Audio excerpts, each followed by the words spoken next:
बरामदा एक मेहराबी गैलरी से सराउंडेड है जो कि निहायत ही खूबसूरत मंजर पेश कर रहा है। बरामदे के दोनों अतराफ वजू करने की जगह भी बनाई गई है और बिल्कुल दरमियान में एक पानी का फाउंटेन यानी फवारा लगाया हुआ है जो कि मस्जिद को मजीद दिलकश बनाता है।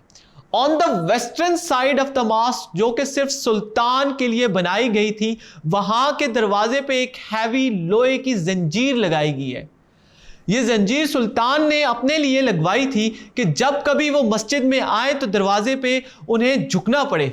स्टूडेंट, ये एक सिंबॉलिक जेस्चर था अल्लाह ताला को अपनी बंदगी जाहिर करने के लिए कि एक दुनिया का बादशाह अपने रब के सामने जब उसके हुजूर हाजिर होता है तो वो झुक के होता है। तो स्टूडेंट, सुल्तान ने अपनी ख्वाहिश पे इस जंजीर को मस्जिद के दरवाजे पे लगाया था और उस रास्ते पे लगाया था जिससे सुल्तान की आमद होनी थी, ताकि जब भी उस दरवाजे से सुल्तान मस्जिद में आए तो वो अपने सर को झुका के मस्जिद में दाखिल हो। तो स्टूडेंट्स, आपको इस बात का अंदाज़ा हो चुका होगा कि सुल्तान अहमद कितनी ज़बरदस्त डिवाइन सोल के साथ उन्होंने एम्परर की या एक हुक्मरान, वो एक डिवाइन सोल के हुक्मरान थे। सो स्टूडेंट, ये था पैराग्राफ नंबर 5 जिसने हमने स्टार्ट किया कि इंटीरियर स्ट्रक्चर मस्जिद का क्या है। बरामदे में एक मेहराबी गैलरी है। इट मीन्स कि आर्केड जो है वो एक बड़ी खूबसूरती से आर्केड लगाई गई है। दरमियान में एक फाउंटेन लगाया गया जिसमें हर वक्त पानी बहता रहता है। और लास्ट में हमने बताया गया कि जो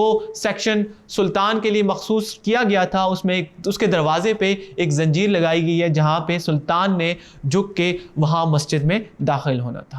आई होप आपको इस पैराग्राफ की समझ आई होगी। चलिए पैराग्राफ नंबर 6 की तरफ चलते हैं।